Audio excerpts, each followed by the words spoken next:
प्रयागराज में इन दिनों जैसे जाम स्नान ही चल रहा है। संगम नगरी प्रयागराज और आसपास के शहरों में महाजाम के हालात बने हुए हैं। ये सबसे नई तस्वीर रीवा प्रयागराज मार्ग से आई है, जहां एक किलोमीटर का सफर तय करने में वाहन चालकों को कई घंटों का वक्त लग रहा है। कुछ लोग ऐसे भी हैं जो 5 से 10 घंटे पैदल चलकर संगम नगरी पहुंच रहे हैं। आप सोशल मीडिया पर ऐसे कई वीडियो देख रहे होंगे, जहां प्रयागराज और आसपास के शहरों से गुजरने वाले नेशनल हाईवे और सड़कें जाम के चक्रव्यूह में मानो फंसी हुई है।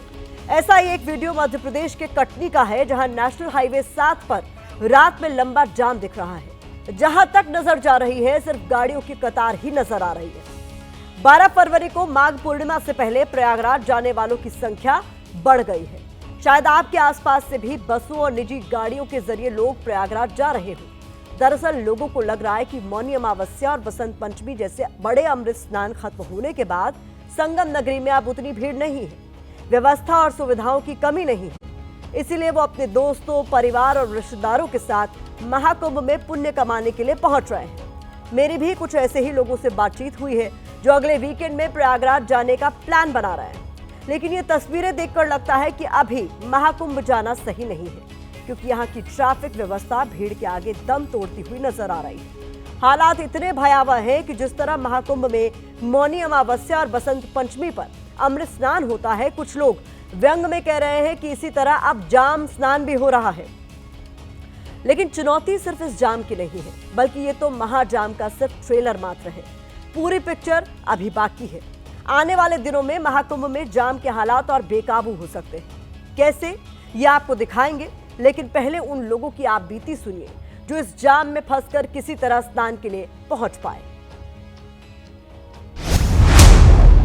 प्रयागराज जो भी लोग जा रहे हैं, पुनः एक बार विचार कर लें। बहुत ज्यादा सड़क में आगे जाके जाम है।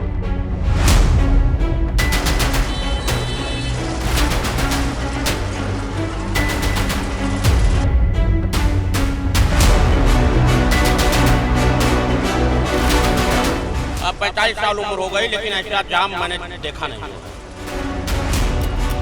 कितना डिस्टेंस है? वो कह रहे 4 किलोमीटर, आगे जाके पता लग रहा है वो 4 का 12 किलोमीटर, 12 का 14 किलोमीटर है। कोई डिस्टेंस अच्छे से नहीं क्लियर करा जो। मैं बॉम्बे से आया, गाड़ी में छोड़ दिया यहाँ से 30-40 किलोमीटर पहले। 12 किलोमीटर चल के आए भैया। अरे बिल्कुल शुरू हो गए था।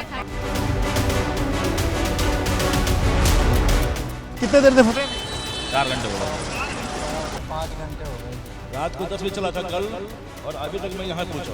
जयपुर से आ रहे हैं और फंसे पड़े हैं इसमें बहुत देर से फंसे? ऐसा 2 घंटे हो गए।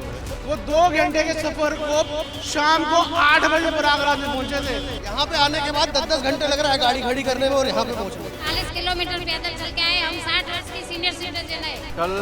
कल के चले हुए हैं सर, हमको सारी रात हो गई चलते चलते।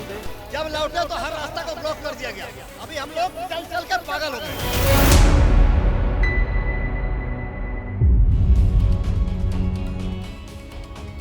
प्रयागराज में भीड़ बढ़ने और जाम की एक वजह तो माघ पूर्णिमा पर स्नान के लिए पहुंच रहे श्रद्धालुओं की संख्या है। इसके अलावा कुछ और कारण भी हैं जो प्रशासन की लापरवाही की तरफ इशारा कर रहे हैं। अगर प्रशासन उन पर पहले से ध्यान देता तो शायद संगम नगरी की तस्वीर ऐसी नहीं होती।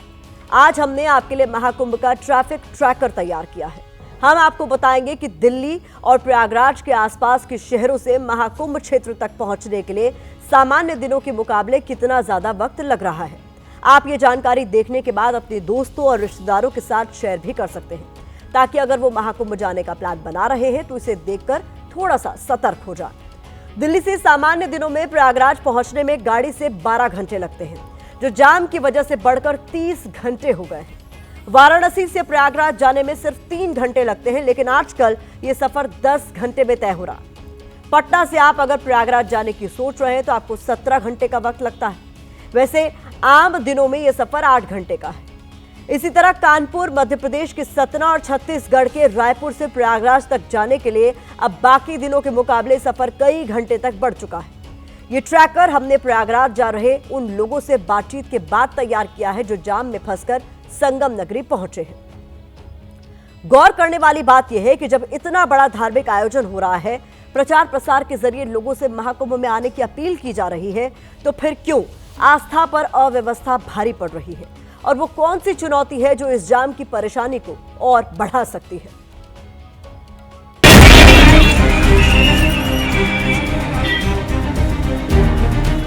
बहुत मुश्किल लग रहा है, बहुत मुश्किल, नहीं चल पाएंगे। बहुत मुश्किल, हम लोग 4 बजे से यहाँ इंतजार कर रहे हैं मैडम। प्रयागराज शहर में एंट्री का रास्ता है, इस सड़क पर देखिए, इस पर भी लंबा जाम लगा हुआ है। ना आप प्रयागराज शहर में एंट्री कर सकते हैं और ना यहाँ से बाहर जा सकते हैं।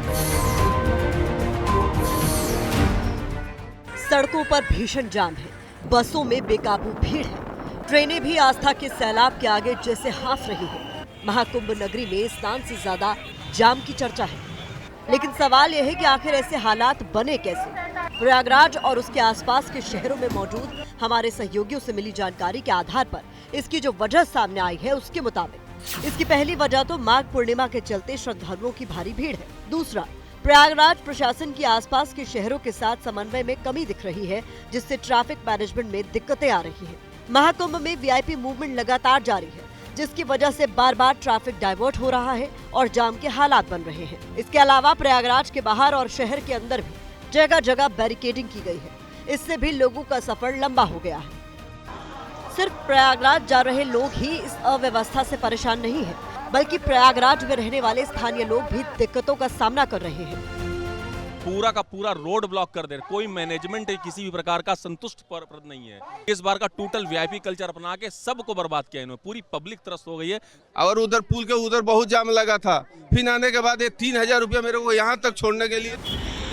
आने वाले दिनों में जाम की स्थिति और बिगड़ने की आशंका जताई जा रही है। प्रयागराज महाकुंभ में 2 तरीके की चुनौतियां प्रशासन के सामने आ रही हैं। पहले ये कि माघी पूर्णिमा का स्नान होना है और दूसरा ये कि इस स्नान के बाद लगभग 10 लाख कल्पवासी महाकुंभ क्षेत्र से वापस लौटेंगे, यानी कि लगभग 2.5 से 3 लाख वाहन महाकुंभ क्षेत्र से 12 तारीख को निकलना शुरू हो जाएंगे। ऐसे में जो ट्रैफिक का 2 तरफा दबाव है वो महाकुंभ पर बढ़ेगा और सवाल ये है कि जब एक तरफा दबाव ही प्रयागराज और आसपास के जिले नहीं झेल पा रहे हैं, तब 2 तरफा मूवमेंट जब बढ़ेगा उस वक्त ट्रैफिक और शहरों की हालत क्या होगी। मौजूदा समय में जरूरी वाहनों और प्रशासन की गाड़ियों को ही मेला क्षेत्र में जाने की इजाजत है। बाकी लोगों को मेला क्षेत्र से दूर गाड़ियां खड़ी करके पैदल जाना होता है। मैं दिल्ली से आ रहा हूँ, नोएडा से। मैंने परेशानी फेस करी है। परसों रात को 10 बजे चला हूँ और आज सुबह मैंने दर्शन किए हैं। साधन सही नहीं है यहाँ, बिल्कुल नहीं, और कोई बताता भी नहीं है ढंग से।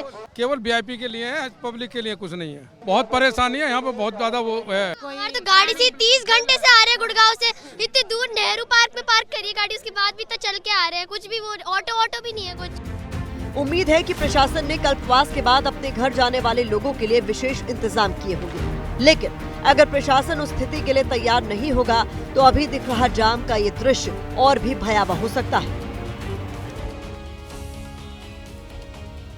महाकुंभ और प्रयागराज के आसपास जाम से जनता भले ही एक जगह फंसकर खड़ी है, लेकिन राजनीतिक बयानों की गाड़ी टॉप गियर में रफ्तार भर रही है।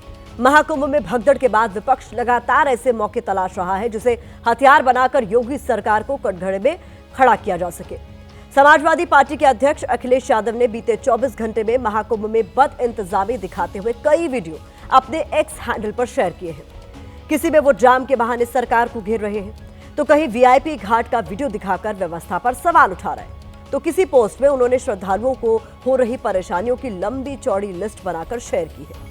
उधर अखिलेश यादव के आरोपों पर यूपी के डिप्टी सीएम केशव प्रसाद मौर्य ने पलटवार किया। उन्होंने एक्स पर पोस्ट में लिखा है कि अखिलेश यादव जी, महाकुंभ को लेकर अनर्गल प्रलाप बंद कीजिए। कैसे महाकुंभ पर एक बार फिर सियासी गलियारों का तापमान बढ़ चुका है, इस रिएक्शन रील में देखिए।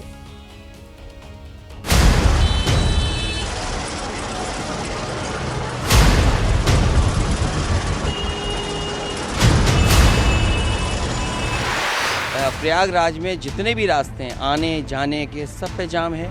पहली बार ऐसा देखने को मिल रहा है कि प्रयागराज के लोग हाउस अरेस्ट हो गए हैं। 2-3 दिन बाद वो जो स्नान मिलेगा, 2 दिन 1 दिन के जाम के बाद जो भी वो उसमें और उनकी आस्था और परिपक्व हो रही है। ये बदइंतजामी है, करोड़ों रुपया निकाला गया सरकारी खजाने से, इंतजाम नहीं किया गया। कहीं पे कोई दिक्कत नहीं है, अगर कहीं पे कोई र्यूमर्स फैलाने की कोशिश करे तो उसको नहीं सुनना है, उस पर ध्यान नहीं देना है, सब कुछ व्यवस्थित तरीके से चल रहा है। आइए, लाखों की संख्या में आइए, करोड़ों की संख्या में आइए, आपकी पूरी व्यवस्था हमने कर ली है।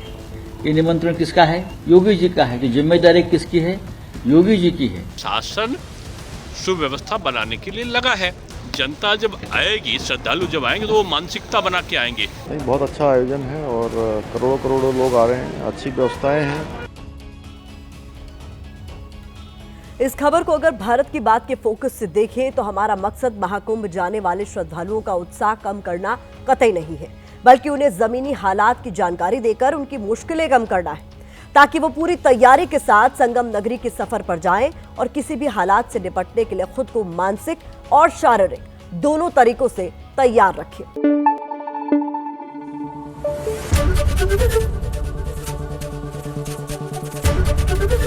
एबीपी न्यूज आपको रखे आगे।